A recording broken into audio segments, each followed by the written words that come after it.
Hi, my name is Erin Woods, and I am a compassionate entrepreneur with Trades of Hope. I am the director for the team Small Things, Great Love, and I am so excited that you have begun your journey as a compassionate entrepreneur. I want to equip you with just the basics, and I know that when you first join, it's kind of overwhelming. There's a lot of information and a lot of things to read and see and videos and calls and all kinds of things happening.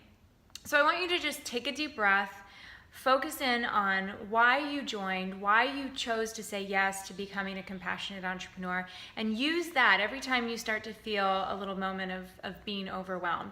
And just stay focused. This is truly a marathon. You are not going to go out tomorrow and run 26 miles. 26.2. You're going to go out and start with a mile, maybe a half a mile. You're going to take one small step.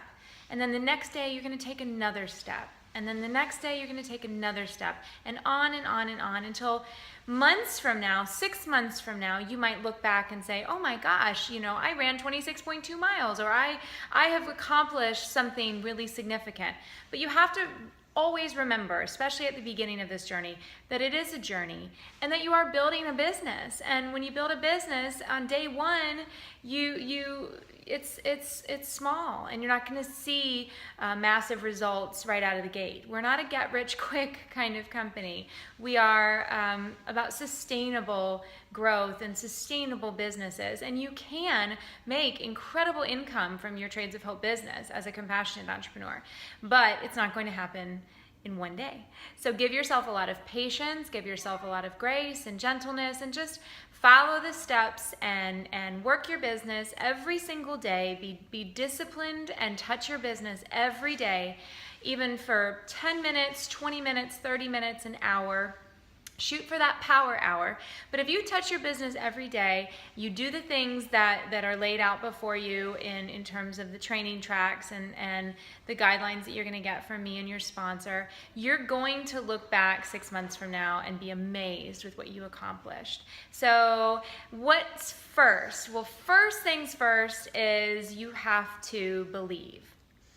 Now you're probably like, well, I believe, I joined, I became a compassionate entrepreneur. I don't mean believing in the mission. I mean believing in the fact, and it is a fact, that there are hundreds and hundreds of women out there who you have never met who want to have a party with you. If you can believe that and trust that it is true and stick with that belief and don't be afraid of it and don't doubt, then you will go far. When I started, I kept it basically a secret from my friends and family. You don't have to do that. You can. It worked fine for me because I really wanted to build my business with women that I had never met. And so how did it start? It started with one woman. That's how the ripple effect works. It's not about diving in and having 15 bookings on your calendar on day one. It's about going out and finding that first one. Now, maybe it's going to be a friend. Maybe it's going to be a family member. That's wonderful. Maybe it's going to be you. You can host your own launch party to begin with. But the big thing that you want to think about and focus on is getting out of your inner circles of friends and family. They are not the people that are going to support your business. If you opened a store, you would not expect your friends and family to shop there every day. If you had a restaurant, you would not expect your friends and family to eat there every night. You need to find truly customers and hostesses and new people. And it starts with one person hosting a party or you hosting a party and making sure that at least a handful of the people at that party are people outside of your circles. People that you don't know, people that are maybe more like acquaintances, more like you've got your A circle and then you've got your B circle of acquaintances, and then your C circle is really strangers, people that you don't know. You want to get into that B and C circle as quickly as possible. So even from that very first party, make sure that some of the guests are people that you don't know, and then book parties with those people. So you have a party, you get a booking right out of the gate. You're a brand new CE. You want to get a party on your calendar within 2 weeks of becoming a CE. Your kit will arrive. You can prepare. That's plenty of time to get ready to have a party. Have a party. Get some people there, and then let's say you have 5 people come to your first party. Book a party with 2 or 3 of them. then you've doubled your bookings. Now all of a sudden you have two or three bookings on your calendar, and you're gonna go do those parties, and you're gonna book more parties with those people, and your business is gonna be off. Use the 100-day Smart Start to help you have very specific targets and goals that you're shooting for. On your calendar, make sure you're circling those kind of deadlines. The day you sign up is day 1, and then it starts to count from there.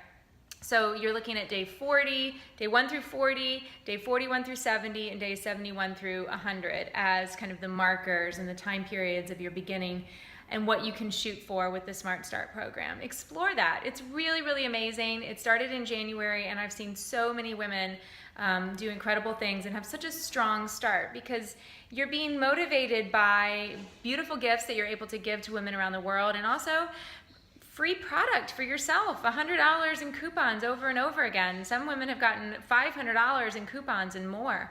It's amazing. So check that out and get a party on your calendar stat. That's the most important thing that you can do.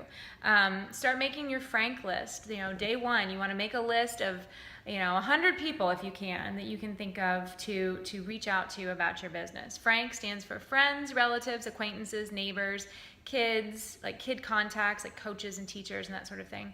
And make that list and just start calling. And be prepared for no and no thank you and oh my gosh, that's wonderful, but I don't think I'm going to have a party. Especially from your A circle. Your A circle is going to be the group that probably supports you least, and that's okay. Resolve yourself to be okay with that right out of the gate, and you will go far. Why don't they want to support you? Well, it's not really that they don't want to support you. It's that they love you. They love you. You're their friend, their sister, their cousin, whatever it is.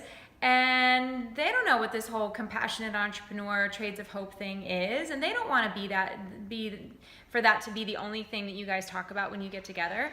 I actually, when I started, I really didn't talk about Trades of Hope with the groups of friends that I saw every week, the moms groups and my running group and people like that. I didn't bring it up. 6, 7, 8 months into my business, finally one of my girlfriends that I would go running with all the time finally said, "What is this Trades of Hope thing that you're doing? And are you going to Haiti?" And I was like, "Yeah, I am. And yes, this is what I'm doing." And she's like, "Well, why have you never talked about it? And I want to have a party." So give people the opportunity to see that you're doing something that's going to be sticking around for a while. And then they will come around and want to host parties for you. It wasn't really until the second year of my business that I had close friends and family members host parties. But by that point, I really, I just prefer true customers, women that just know me as Erin Woods, Trades of Hope Compassionate Entrepreneur. That's a real business relationship, and it's wonderful because that's the expectation. There's no other expectation of who you are. You are the compassionate entrepreneur with Trades of Hope, and that's great. So focus on that and think about that. So again, welcome. Dig into the back office. Jump into the training track. You learn by doing. So don't worry if it takes a long time to set up your first party. The second time you set up a party, it'll be easier, and the third time it'll be easier than that. Same with putting in orders. The first time you do it, you might mess it up. The second and third and fourth and fifth time you do it, you might do something wrong, but that's okay. There's no such thing as a jewelry emergency. There's nothing that can't be fixed. We have an amazing customer service who will reach out, or you can reach out to, and will help you. So just enjoy it. One day at a time, one step at a time. Begin your journey, and it's going to be wonderful. I can't wait to watch you grow and build your world-changing business. Welcome to Trades of Hope.